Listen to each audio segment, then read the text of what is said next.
Good morning and welcome to the Texas Oil and Gas Association El Paso and Big Bend Virtual Energy Summit. We hope you enjoyed the video on all things Texas and the role that Texas oil and gas plays in our daily lives.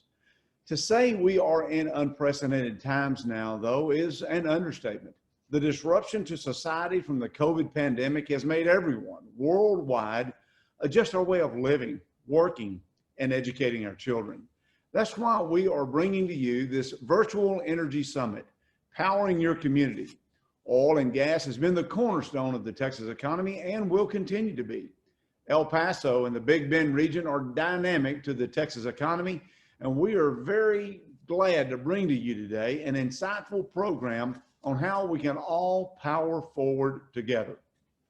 No event is possible without partners, and I want to start by thanking TXOGA's 2020 event sponsors, Concho Resources, PDC Energy, Oventive, and the Port of Corpus Christi. A huge thank you to our Energy Series Summit sponsors, Marathon Petroleum, Occidental, Sempra LNG, and Energy Transfer. And we couldn't do this without the partnership of the El Paso Chamber of Commerce. Many families have benefited and businesses have grown substantially in the El Paso and Big Bend region thanks to oil and natural gas activity. And just as this mighty region has prospered, so has Texas. In 2019, oil and natural gas activity accounted for over $223 million paid directly to school districts in 18 counties here in El Paso and the Big Bend region, and over $76 million was paid directly to those 18 counties in oil and natural gas mineral property taxes. Additionally, tens of thousands of Texas families in El Paso and West Texas are supported directly by the industry in jobs that pay an average of $125,000. More about the statewide benefits in just a bit. Right now, it's important to know that while producing the revenues that fund our schools, our roads, and our first responders, oil and natural gas companies are simultaneously investing heavily in environmentally sound technologies that are resulting in significant environmental progress. Pioneering technologies, innovations, and advancements allow the industry to develop and deploy cleaner energy technologies and world-class emissions control systems. The industry's commitment to progress is a major reason why air quality has dramatically improved over the last 20 years. All in all, Texas is cleaner, stronger, better because of the positive influence of oil and natural gas produced and processed right here in the Lone Star State. But it's not just our industry that recognizes this. A recent study confirms that 7 in 10 Texans support a candidate who supports domestic energy production. And a recent national report revealed that U.S. workers actually like and prefer their oil and natural gas jobs, saying they provide better pay, health benefits, pensions, and career opportunities than those in renewable industries. This is important because many politicians are talking about transitioning oil and natural gas industry workers into the green energy sector. But the people doing the work, they say they are happy with their jobs. It's important to know that any plan seeking to undermine this industry will set back climate progress, put Texans out of work, decrease funding for our state and local governments, and increase your energy cost while making us dependent on foreign sources for our basic energy needs. Knowing how imperative this industry is to our state, it's so important to make your voice heard in the upcoming election. On the screen, you'll see important voter registration information and upcoming deadlines. Please be sure to mark your calendars to go vote this year and take a family member with you. Take several friends with you, as a matter of fact. It's important that you vote, and it's also important to back candidates who understand we can have both a good environment and good jobs. Now I'd like to introduce our first guest speaker. To lead off our discussion of how the oil and natural gas industry is powering your community, we are so pleased to welcome Texas State Senator Pete Flores. Senator Flores is a lifelong Texan, graduate of Texas A&M University, and served as a Texas game warden for 27 years. In achieving the rank of colonel, he became the first Hispanic game warden colonel in Texas history. Colonel, Senator, we're very glad to have you join us today. Welcome. Well, thank you. Thank you all very much for giving me the opportunity to join you from my home office here in Pleasanton, Texas. Well, we're glad that you're here, our friend, and we appreciate the leadership that you provide for our state. We do have a few questions for you for the short time that you're with us this morning, and so we'd like to just jump right in that. Senator, you have and represent a tremendously large swath of Texas. Your district covers portions of the Permian Basin and covers portions of the Eagle Ford Shale. These are two of the largest energy basins in Texas, in America, and these two energy basins are talked about globally for the role that they play. So I kind of have a two-part question for you to get started this morning. One is, how has oil and gas activity shaped these communities that you represent? And then secondly, what would happen if oil and gas was no longer a part of these communities? Well, thank you for those questions. Oil and gas in Senate District 19 and those two major oil fields, and I think there's a new discovery there outside of Ozona. It's a very significant field. Of course, the people, the industry, the infrastructure, what it does for the economy, of schools, I mean, the entire fabric of the society that revolves around oil and gas, and the jobs that it provides, and all the collateral effects, to businesses, so it's very extremely impactful to us all, and something that I know that the communities are very committed to providing for business-friendly areas for oil and gas, and so they understand the strategic importance of these oil fields, not only to their local economies and their families, but to the families and economies of the U.S. and the world. So it's a pretty, very big deal for all of us. They certainly do play a very big role in supplying the world with clean natural gas that's improving air quality worldwide. A lot of your region of the state provides this product that gets shipped globally and is changing lives and improving the quality of life for millions of people all over the world. That's has to be an exciting thing to think about, the impact that they're having. In thinking about the large geographical reach of your district, which includes rural areas with ranches and oil and gas production, and then you also go into the San Antonio area, a very urban setting, and so two different perspectives from the rural area to the urban area. Can you talk with us this morning about the importance of both building essential infrastructure that delivers the products your constituents need in these urban areas and delivers these products to our ports that are shipped globally and that supports these jobs? Talk about the importance of both providing that essential infrastructure, but also something that's very near and dear to all Texans and to us included, and that's the protection of private property rights. Absolutely. Of course, our state is about 97% privately owned. That's a big difference between a lot of other states of the union. And we hold, of course, our property rights as very sacred. At the same time, those mineral resources are also the property of those landowners. And so the extraction of those resources and getting them to market is very important, just like any other product that they come from the ranches. We all have the need for energy, and we want to have the most efficient energy as we can.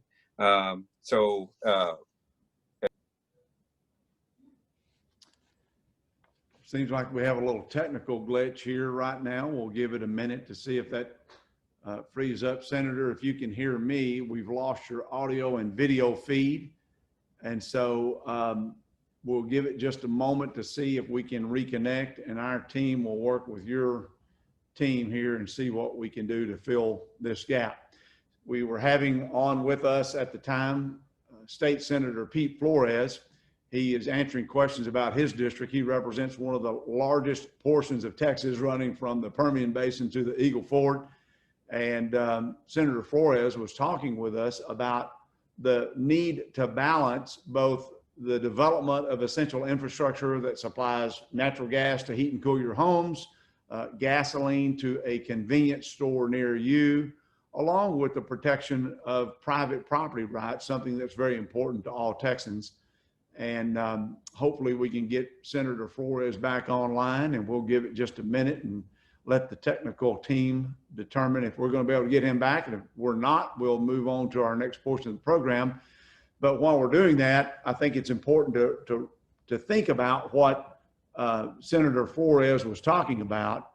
And what he was saying was that Texas is 97% privately owned. That's a big difference compared to other states in the nation that have a lot more federal ownership or state ownership of land, and thinking about federal lands and dollars that flow to local units of government and school districts. Wyoming and New Mexico are some of the biggest. And so they have a lot of federal lands. Let me check in with our IT team and find out what the status is on Senator Flores, if we're going to be able to get him back.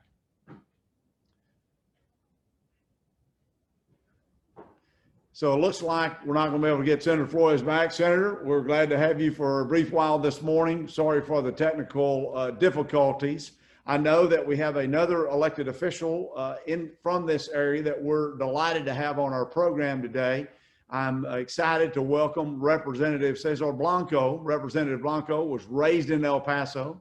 He comes from a family of educators, healthcare providers, and U.S. military service. He was elected in 2015 to represent District 76 in the Texas House, and is now a candidate for the Texas Senate. So he is no stranger to public service. Representative Blanco, we're so glad that you can join us today. We hope that your audio and video and ours are connecting. Are you with us now? I am, Commissioner. Can you hear me? I can. Good morning. Great to hear and see you. Likewise. Thank you for giving me the opportunity to join you and for inviting me to today's summit. I think we're learning that we need better broadband internet in our state as we're doing more of these Zooms. But I'm pleased to be here with you virtually. I also want to thank our series sponsors, especially for today's event, Energy Transfer, our local chamber, El Paso Chamber of Commerce, for sponsoring today's program. Well, you've got a great team in El Paso, and we're glad to partner with them today. And we do need good broadband access all throughout Texas, because with telemedicine going to play a bigger role, that's very important. And with needing to work from home more because of the health issues, it is a very serious issue. And that is a part of the essential infrastructure that we're talking about when we discuss these types of things. And so we're glad that that's a part of it. I see Senator Flores is back on with us. Well, great. Hey, technical. Hey, I got to be a technical wizard nowadays, and things zap on us. Representative Flores has already filed legislation while you were gone to help rural broadband. So help is on the way, it sounds like. I just signed on to all that, and Senator Nichols' bill on the rural broadband. I'm all aboard for that. Yeah, down here in our little town. Yeah. Well, Senator, we'll have one more question for you, and then Representative, let's just stay right where we are, and we'll just go right into questions with you. You were talking about the need for essential infrastructure and balancing private property rights, and that's kind of what Representative Blanco and I were discussing, is that rural broadband, electricity, water to communities, gasoline to your convenience store, natural gas for electrical generation are all part of the essential infrastructure in Texas, and it's very important. And we having that balance right, I think, is what most Texans really expect from us. But the question that I had for you in wrapping up, Senator, I thought it would be very important and interesting to our listeners. You have almost 30 years as a Texas game warden. You rose to the top of that agency and performing your skills and duties. Now you've had 2 years as a Texas state senator. Tell us a little bit how you view making laws versus enforcing the laws, because that's two different perspectives that I think our listeners would love to hear. Well, what we have to always remember when we talk about whether you're enforcing the law or whether you're making the law is kind of using like what the doctors use, is first do no harm. And when you think about how you go about your duties, and remembering that it is your duties and responsibility, and that you're there to provide service, instead of being served, then things go the right way. And that also goes hand in hand with our long relationship working with landowners over the majority of my adult life, is that when you have, when you can combine infrastructure with other needed infrastructures and make it a win-win deal for everyone, things work out best. And whenever if we're providing for avenues for pipelines and everything, that's also the same. We can also work together to provide broadband and other essential services that could follow those same paths instead of being redundant. And so working together, as my experience in public service, both as an officer working with communities and also in the legislature working with my peers, whether on both sides of the aisle, where the House and the Senate, makes for good lawmaking that's based on sound policy that remembers the reason why we're there in the first place, and that's to serve and to make Texas the best state in the world, in the union, and our union the best in the world. Well, that's a fabulous perspective, and we appreciate you sharing that with us. You've always been a problem solver. That's kind of the theme of our elected officials that we have, a common theme that both you and Representative Blanco share. You both are focused on solving problems and developing solutions, and that's what builds Texas and makes us a great state. Senator, we thank you for joining us today. If you have time, you're certainly welcome to stay on, but we know you've got a lot of places to be. So we thank you for a time for Q&A with you this morning. Thank you. Headed for San Antonio, where they got great broadband. Safe travels to you, and healthy travels to you and your family.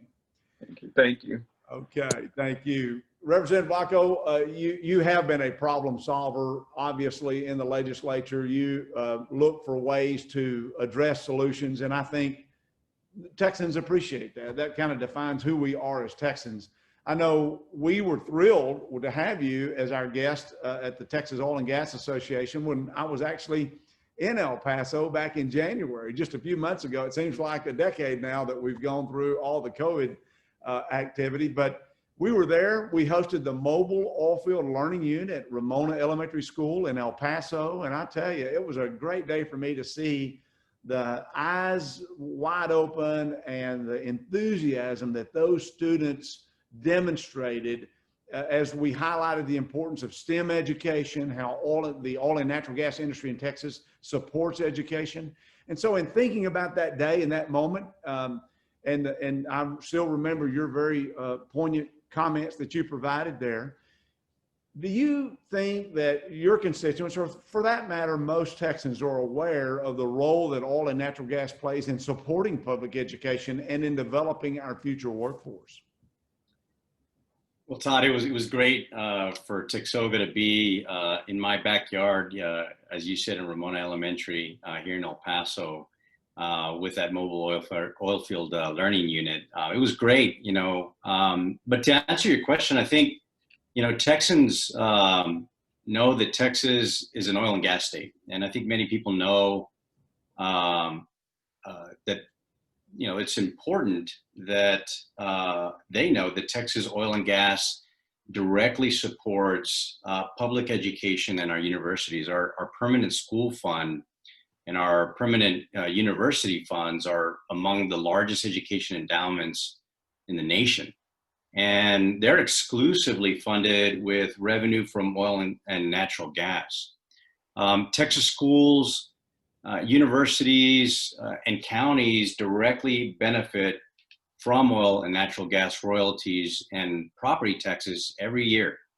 And last year, about 98% of the state's oil and natural gas royalties were deposited into the PUF, the Permanent University Fund, as well as the Permanent School Fund, which support Texas public education. In just 1 year's time, the PUF received $1 billion, and the PSF received $1.11 billion in oil and natural gas royalties, the highest totals ever. And the truth is that our state's oil and gas industry is vital to the success of our public schools, to our public education system, which contributes billions of dollars in education funding for measures meaningful programs such as STEM learning opportunities, very much what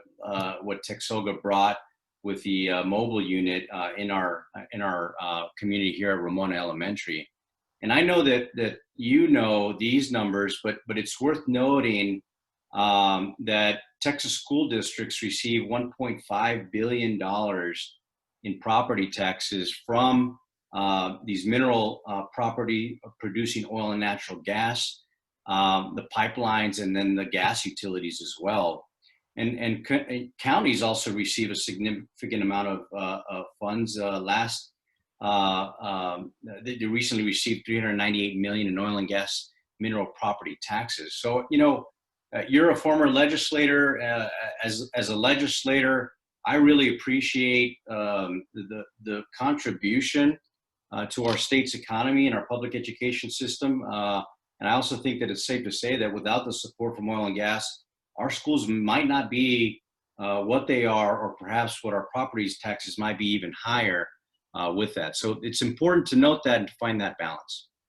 Well, you've certainly pinpointed some key figures that this industry has contributed, and they're proud contributors. In fact, members of the Texas Oil and Gas Association representative are here for the long haul. They're partners in communities. They are partners for Texas. They care. And, you know, I used to kind of not jokingly, but, you know, say, if you love public education, you'll love Texas Oil and Gas, because oil and gas makes so much possible for our students and for our families in providing a quality education. And so thinking about education and following up on this theme, you know, oil and natural gas is pioneering technologies. They're making the world's air quality is cleaner today because of clean natural gas. They are developing carbon capture, use, and storage technologies. So thinking about emerging technologies, we need more scientists, we need more engineers. And you're a policymaker, public education is near and dear to you. What are your thoughts on how we encourage youth to go into the fields of science, math, and engineering, and even specialized trades today? Well, that's easy. We can tell them that if they study and if they excel in these fields, they're going to be making a lot more money. But seriously, you know, you mentioned the mobile oil field learning unit and the statewide tour that TXOGA did. For those that are not familiar with the mobile unit, from what I remember, and Todd, you can correct me if I'm wrong, it had about 6 learning stations within the Texas Essential Knowledge and Skills curriculum based. It was hands-on. It had activities about energy, about technologies and sciences involved with the oil and natural gas industry. And you know, the kids loved it. You had mentioned that their eyes would light up, and because they had that natural curiosity in those learning situations. And you know, we need more kids going into STEM and the specialty trades. And you know, but kids really don't know that. And I think that's why you know, these opportunities with the mobile unit lead to opportunities and interest in STEM.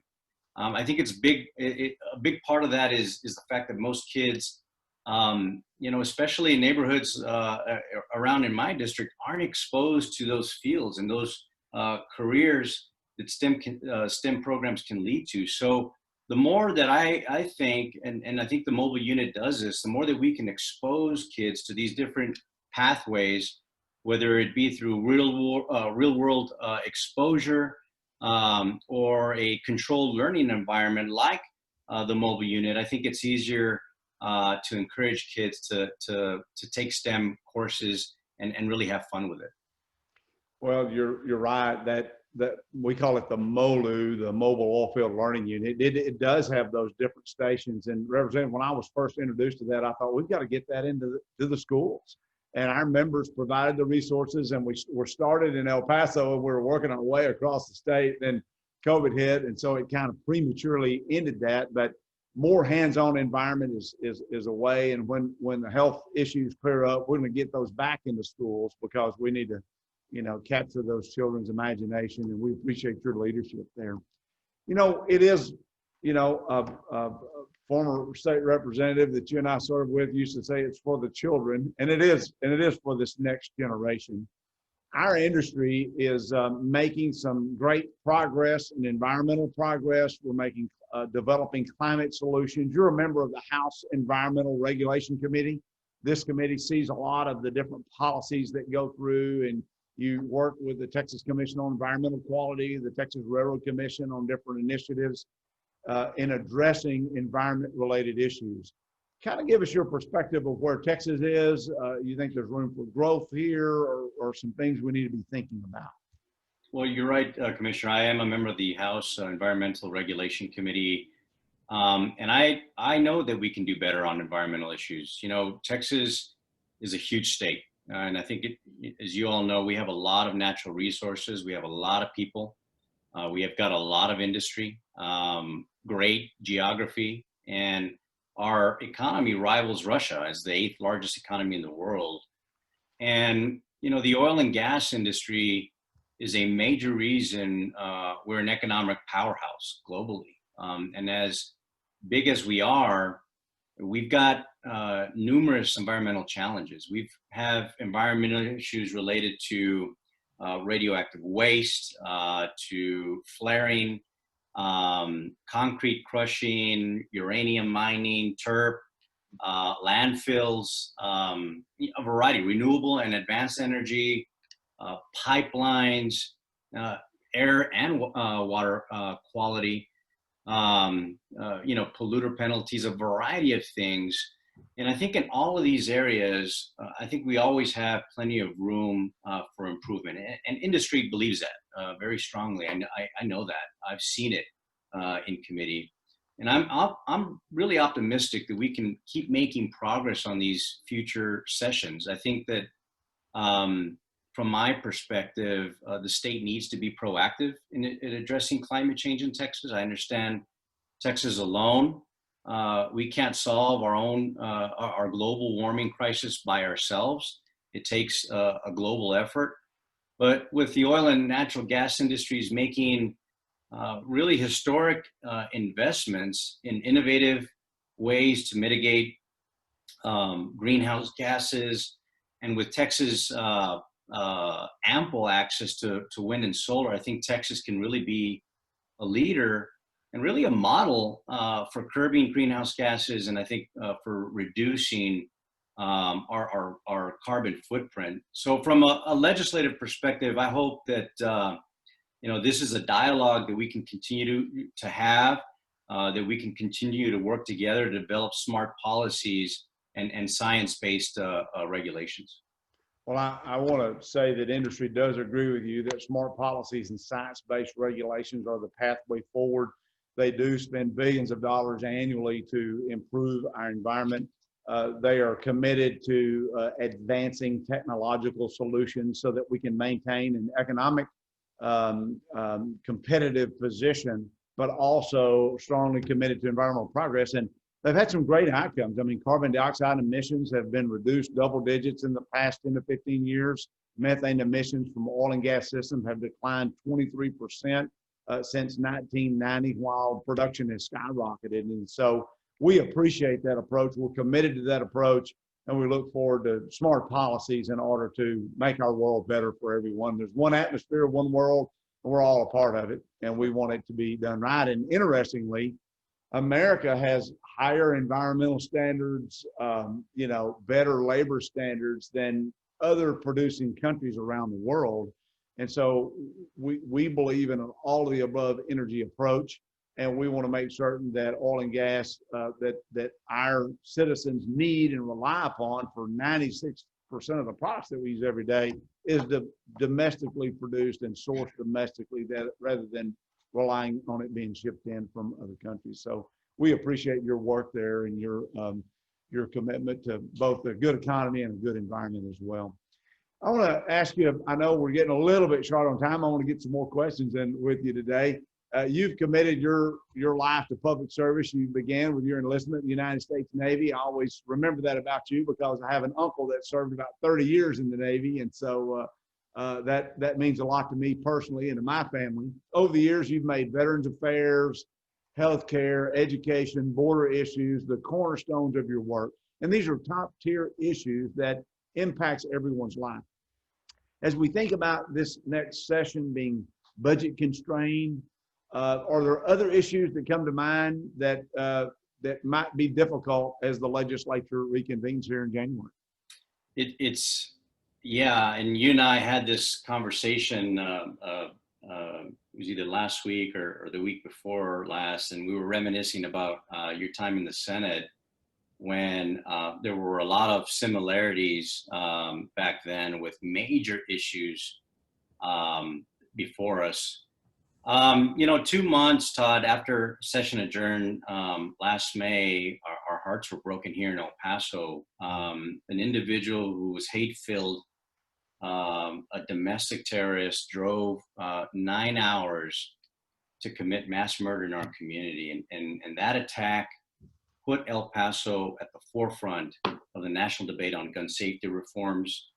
But the El Paso shooting was unique in the fact that the mass murder was clearly driven by a racist attitude.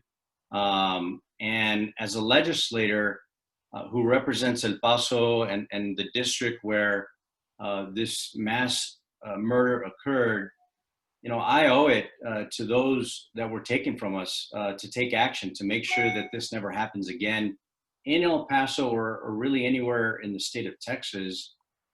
So since the August 3rd attack, I was appointed to the governor's newly created Texas Safety Commission and appointed by the Speaker of the House to the Select Committee on Mass Violence Prevention and Community Safety. The Senate also appointed their own select committee. And, we've been reviewing committees' reports, recommendations to file and pass policies to prevent mass gun violence and improve community safety. So obviously this hits home to me. It happened in my district, but we're also going to have other issues. You and I talked about redistricting, which may get pushed into a special session. Redistricting alone, as you know, is enough to suck out the oxygen of the Capitol. Other issues, the Legislative Black Caucus announced that they're going to file the George Floyd Act, which will include several criminal justice and police reforms. I'm going to focus on the state version of the Vanessa Guillen Act to making sure that we're addressing sexual assault in the Texas Armed Forces. Homelessness was a major problem before we were talking about COVID, and COVID has exacerbated that issue. There's going to be a push to expand Medicaid to bring $10 billion of Texas taxpayer dollars back to Texas and to provide health coverage because we need it, especially during this pandemic. And then we're going to do other issues like human trafficking, domestic violence, and then obviously, the elephant in the room is the COVID-19 recovery and future pandemic resiliency, including helping Texas get back on their feet to work. And then obviously the budget, that's going to be a major thing. So we've got a full plate ahead of us, Todd, and we're gonna look back to former legislators like yourself who had major issues like that to give us advice. Well, your plate is full. There's no doubt. There's no shortage of big ticket items that will occupy your time. But you are a group of bright men and women who know how to work together. You know how to come together. You've demonstrated that time and again, and I'm encouraged by your work and the work of your colleagues in coming together. And I just do want to say that our hearts do go out to those in El Paso that suffered this great tragedy, and just inexcusable, inexplicable, runs contrary to who we are as Texans and working together and coming together. We certainly are thinking about those families still and this community. I've been impressed with El Paso for a long time. I've had an opportunity to visit frequently, and once we're able to travel and again freely, we want to come to your district, your area, and have an oil and gas conference in person instead of virtually. One of the things that's impressed me, and I'm told that we're over on time, so just in closing, maybe your thoughts here of anything you'd like to share with us in wrapping up. But I've always been impressed with El Paso, your focus on economic development, your focus on jobs, how the industry and community leaders come together every time, whether it was as Texas Agriculture Commissioner or as a private citizen going to El Paso for different events, this community knows what it takes to bring jobs and to move forward. That's really the flavor of Texas, and I hope that's still alive and well in El Paso. And I know that it is. I've worked with the El Paso Chamber some that do a great job. So in closing, talk to us a little bit about that philosophy and anything else you'd like to part with as we wrap up. Well, thank you for that. Yeah, absolutely. And we want you to come by. We've got the greatest Mexican food out here in El Paso. So we'll be sure to take you to a lot of places in a safe manner. But you're right, Todd. You know, economic development is always a priority for us here in El Paso. We've got a healthcare cluster in our region, which is constantly growing. We've got medical research and manufacturing that continues to grow, and we're anchored by the state's investment in medical, in nursing, in dental schools at the Texas Tech University Health Science Center here in El Paso, and the nursing and pharmacy school at the University of Texas at El Paso, UTEP, and then the nursing program at the El Paso Community College. And I, you know, what I want to do, you know, I want to make sure that we're keeping this success going and elevate this industry even further for not only economic development reasons, but really improving our access to healthcare in our region. We are a healthcare professional shortage region, so we want to improve that. Trade and manufacturing are such important industries for El Paso. It's really our lifeblood, being positioned right next to Juarez, which is a major maquiladora industry there. So trade is going to be very important for us. So yeah, El Paso, I mean, great things happening out here. If you're an investor, take a strong look at El Paso. We've got a great, strong workforce. We've got great opportunities to grow your businesses, whether large or small. So take a second look at El Paso. We've got a great future ahead of us. Representative, thank you for your leadership. Thank you for your work for your constituents and the work that benefits all Texans. We're delighted to have you online today and look forward to seeing you real soon. Great to be with you, Todd. Thank you. Thank you. Thank you. Take care. Stay healthy. Representative Blanco mentioned trade and manufacturing. I'm very pleased to welcome our next speaker for today's program, who is focused on trade along with a variety of duties. That's the 113th Secretary of State, Ruth Hughs. Secretary Hughs serves as Texas Chief Elections Officer and is also a senior advisor and liaison to Governor Abbott for Border and Mexican Affairs. She also serves as the Border Commerce Coordinator, facilitating communication and coordination of border initiatives among local officials, state agencies, and the federal governments of the United States, Mexico, and Canada. Secretary Hughs, we are so delighted to have you join us on our program today. Welcome.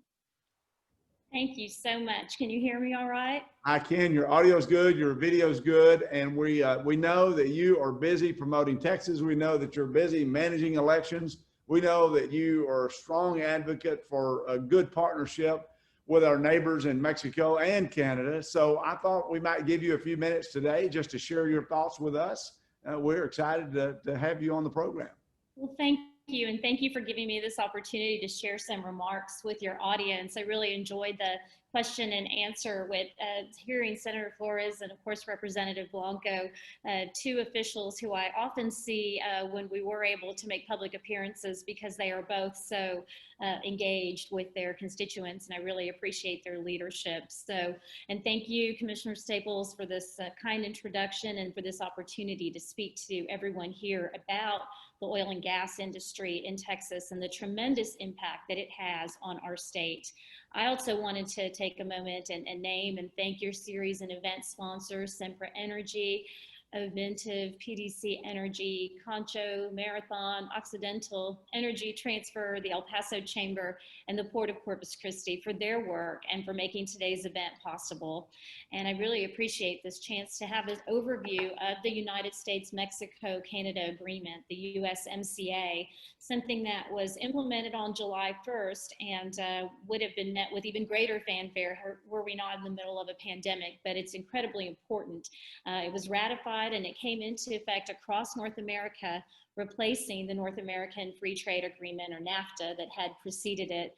And this trilateral and trinational trade agreement really builds upon the successes of NAFTA by ushering in a new era of mutual prosperity and growth through new rules and regulations that benefit not just the US, Mexico, and Canada, but really all of the nations that trade with us.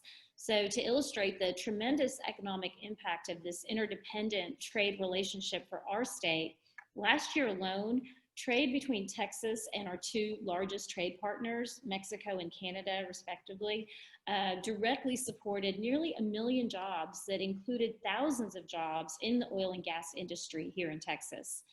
Already this past summer, I've had the opportunity to speak to various groups alongside representatives of the governments of Mexico and Canada on the benefits that this agreement is going to bring to their respective communities and nations and everyone across the state, and as we see the implementation of USMCA.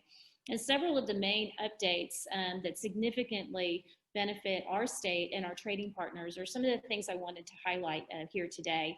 One, of course, is it's going to strengthen our trade relationships. Texas has been the #1 exporter in the country for the past 18 years. In 2019, total trade between Texas and Mexico surpassed $212 billion, and trade with Canada surpassed $47 billion. We also know we're going to see greater workforce opportunities and protections.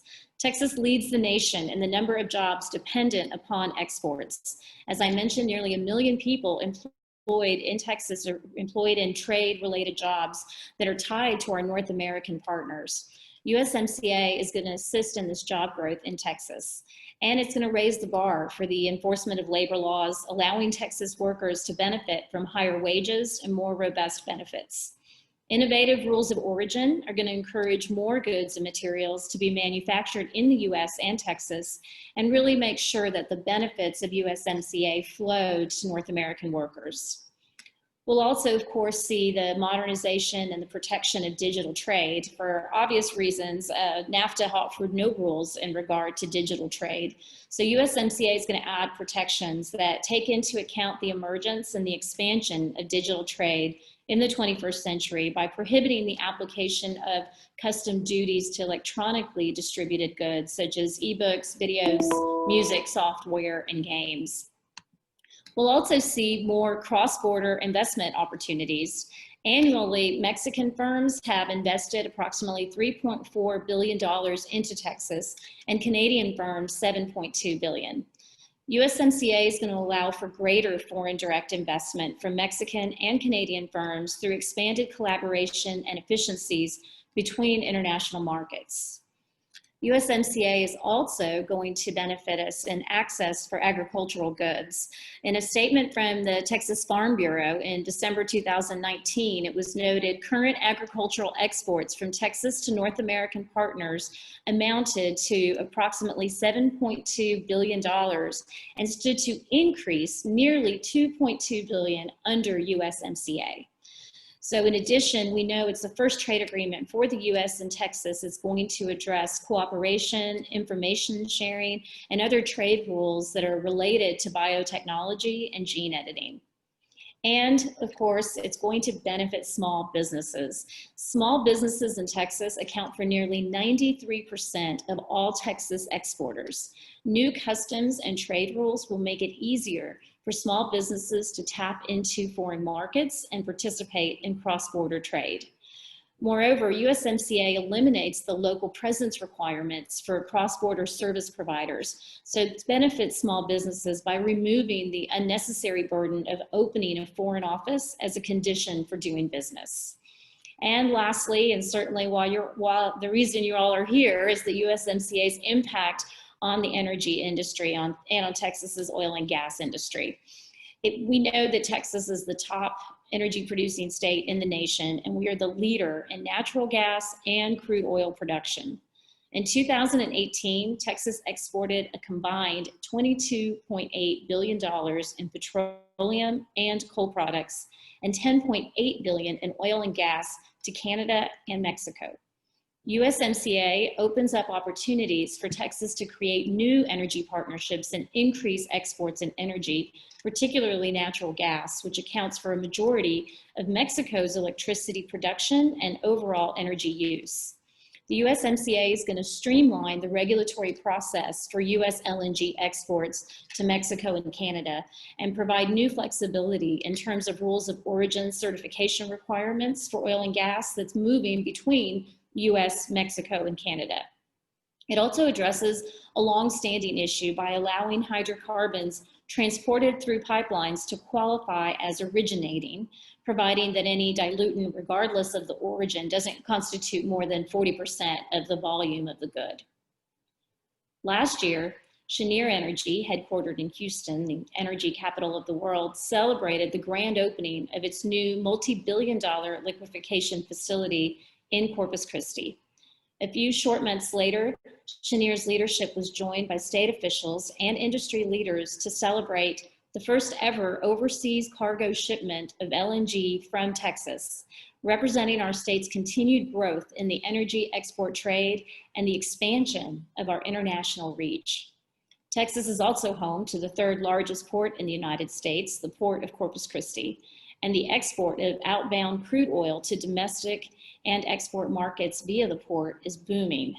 In April of this year, the barrels per month daily average for outbound crude increased more than 100% compared to the same time last year. Further up the Gulf Coast, Golden Pass LNG, located near Beaumont, recently sought permission from U.S. federal energy regulators to boost the capacity of its $10 billion export terminal under construction in Texas from 15.6 to 18.1 million tons of LNG annually. And this past summer, President Trump traveled to Midland to tour an oil rig at Double Eagle Energy, where he announced and signed 4 pipeline permits, which in part will allow Texas to export crude oil to Mexico. And of course, we can't underestimate or understate the importance of oil and gas in the El Paso and the Big Bend region, which includes names like Marathon Petroleum, Chevron, ConocoPhillips, Apache, and Centennial Resources, which have helped to not only fuel our everyday lives, but really our American spirit. So whether you're in West Texas, the Panhandle, East Texas, or the Gulf Coast, the opportunities under USMCA are only going to expand tremendously, from new growth to new partnerships to increases in existing energy trade. I want to further illustrate this point. The third, the Texas Tex Fund Pipeline Project, which is a joint collaboration between American company Sempra's Mexico unit, Iannova, and Canada's TransCanada, is designed to move 2.6 billion cubic feet of natural gas per day. This 480-mile pipeline begins in the Gulf of Mexico, a few miles east of Brownsville, and continues underwater to power plants in the coastal cities of Altamira, Tamaulipas, and Tuxpan, Veracruz. It connects the other pipelines to move natural gas to other destinations further inland. Last year, before the pipeline was operational, Governor Abbott sent a letter to Mexican President López Obrador, respectfully encouraging the prompt approval of all the permits needed to begin operations and highlighting the significance of the potential for our cooperation. And so that's just another example of how we work closely with industry. We really want to support the needs of industry here in Texas, and we're grateful for the opportunity to spread the message that government can be of assistance in making sure that our economy continues to grow and that the interests of our companies and our industries here in Texas are represented. And of course, we know that we really have to work in partnership to get these things done.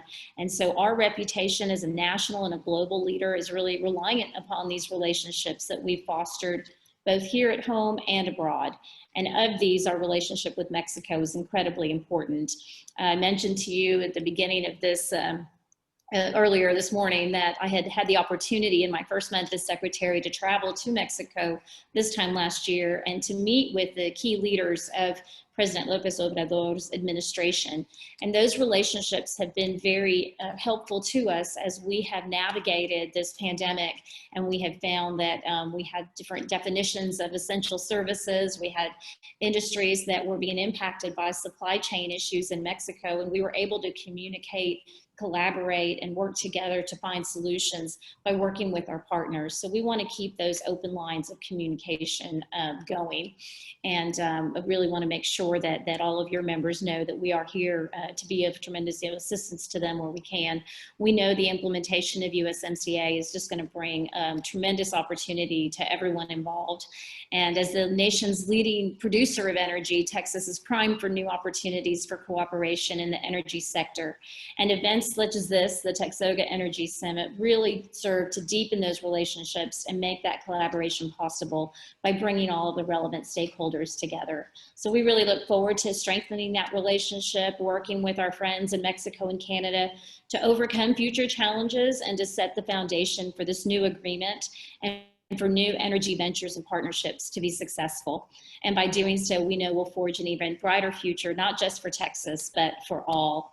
In closing, I would be remiss if I didn't mention today on National Voter Registration Day to please remember to be prepared to cast your ballot in the upcoming election. And thank you, Commissioner, for the slide you put up in the beginning with the deadlines. We want to make sure that everyone's voice is heard this fall. So please make sure if you want to vote in this election that you are registered by the October 5th deadline, and visit votetexas.gov, which is our state's election website, votetexas.gov, for more information on how you can register, what you need to bring to the polls, and where to vote. And on the subject of what to bring to the polls, we're in the middle of a Ready, Check, Vote campaign. Our grassroots efforts have taken on a different look and feel with COVID. And so we have a digital billboard truck that is driving through our state and in fact is in Midland and Odessa today. So be on the lookout for a billboard reminding you of the different forms of ID that are acceptable at the polls and to go to votetexas.gov for more information. And lastly, and I apologize, I know we're running short on time, I really need to emphasize with 8 days left for everyone to be counted in the 2020 census. Since 1790, every year we count our nation's population. So in addition to everything else, 2020 is the once a decade opportunity to make sure everyone is counted. I'm sure this group doesn't need a reminder of the major role that the census plays in the distribution of federal funds to every aspect of our communities. So please go to 2020census.gov and encourage others to do so we can make sure that Texas is counted. Thank you for your time, and thank you for giving me this opportunity to talk about our important new, more recent trade agreement, voting, census, and really thank you for the contributions of the oil and gas industry to our state. Well, we thank you, Secretary Hughs. Your comments today were right on target. That it was information that our viewers really do need in their daily work and their daily lives, whether they're a small business or whether they're a local unit of government, to understand the intricacies of what this new trade policy means. And so we thank you for breaking it down and sharing it with us today. And I did have one question for you, and that was your website so that people could go vote, and you've covered that. So you've done a great job. We thank you for taking your job seriously about promoting Texas and creating opportunities where businesses can thrive. We appreciate Governor Abbott's leadership, the letter that he wrote to the President of Mexico. We know that it's meaningful and it has an impact. So thank you for joining us today. Hope you have a safe week and get some rest before the election's over with. I know you all are working overtime. Thank you. Thank you. Well, this just about wraps up today's program, and I want to thank Senator Flores, Representative Blanco, and Secretary Hughs, you just heard from, for your important and thoughtful comments this morning. We know that our state has challenges ahead, both as a state and communities in El Paso and the Big Bend region, and we know that there are budgetary issues that have to be dealt with. I want to say that the oil and natural gas industry looks forward to bouncing back. We look forward to our economy moving again and oil and gas picking up the pace as soon as our pandemic gets under control, and we see bright spots every day. Texas oil and natural gas is making our nation and our state cleaner, stronger, better. We are proud to partner with businesses and families in El Paso and the Big Bend region who want a bright future for you and your families. Most of all, we are thankful to each of you that joined us today. Getting the right information out is what is needed for sound energy policy. So I have something for you to do with me today. I want to invite you to take your phone out, and you just take your smartphone, and all you have to do is text the word TXOGA to this number. It's on your screen, 52886. 52886 is the number, the only number you need, 52886 on your screen. And this will subscribe you to email updates that provide you the latest information about oil and natural gas in Texas. I promise we won't spam you, and you can unsubscribe at any time. Lastly, this week we will be conducting 2 more webinars in our virtual Energy Summit series, one tomorrow covering the Eagle Ford Shale and Laredo, and then another one Thursday covering the southern Gulf Coast, who hopefully is not going to be impacted too bad by the storm, but we'll have some good updates for you on that front as well. And then we'll have 2 additionally next week. We want you to be sure and join us. Register at TXOGA's event page, TXOGA.org. Go to our events page and please join us. To close, we have a short video about the very keys to success in the energy world, that being the men and women who make up this great industry. Thanks again for tuning in. Have a great week. What does it mean to be an employee of the energy industry? It means hard work, dedication, and ingenuity. It means utilizing the latest innovative technologies. It means proudly serving the industry that's defined Texas over the last 100 years. Our industry has fueled our past, and Texans can count on us to fuel our next 100 years. We work because we care about Texas, our nation, and our world. And we're committed to building a better future. Excellence is our standard. Safety, security, and science are at our core. Over 100 years of excellence, ingenuity, and innovation. And we are always looking for ways to improve. Because this is our economy, our environment, and our future too.